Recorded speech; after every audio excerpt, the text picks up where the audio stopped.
Hello friends, स्वागत आहे तुमचे छोट्याशा मिनी ब्लॉग्समध्ये. तर आज मी दाखवणार आहे की डाळ भाताचा कुकर सोबत कसा लावायचा, जेणेकरून आपली डाळ बिलकुल वरती जाणार नाही किंवा फसफस उतू जाणार नाही. तर बघूया. इथं असं छानपैकी इथं मी त्यामध्ये पाणी घातलं. पाणी गरम झाल्यानंतर त्यामध्ये हळद, मीठ आणि थोडंसं तेल घातलेलं आहे.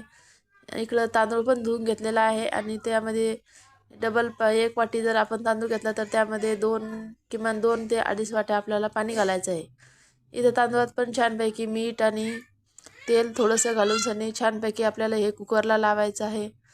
कुकरला असं मंद गॅसवर आपल्याला साधारण 3 ते 4 शिट्ट्या होऊ द्यायच्या आहे, जेणेकरून आपला कुकर बिलकुल वरती फसफसणार नाही किंवा वरती असं पाणी उडणार नाही. तुम्ही बघू शकता किती छान असं आपले कुकर शिट्टी देते. एक थेंब पण पाणी वरती उडत नाही आहे. आणि साधारण 3 ते 4 शिट्ट्या झाल्यानंतरच आपल्याला कुकर खोलायचा आहे. अगोदरच कुकर खोलून घ्यायचा नाही, कारण की जोपर्यंत त्याची वाफ हळूहळू बाहेर निघत नाही तोपर्यंत आपल्याला त्या कुकर खोलायचं नाही. जर आपण त्याची बळजबरी वाफ काढली तर आपला भात असा छानपैकी मऊसूद होत नाही किंवा तो थोडा असा जाड जाड किंवा दाणेदारच राहतो आणि डाळ पण छानपैकी आपली शिजत नाही. इथं बघा आपली डाळ आणि भात किती छान असा मऊ शिजलेला आहे. एक एक तांदूळ झालेला आहे. बघितल्यावर कोणी म्हणणारच नाही की सोबत शिजवलेला आहे किंवा डाळ भात एकत्र लावला होता म्हणून सनी. छान आपली अशी रेसिपी आहे.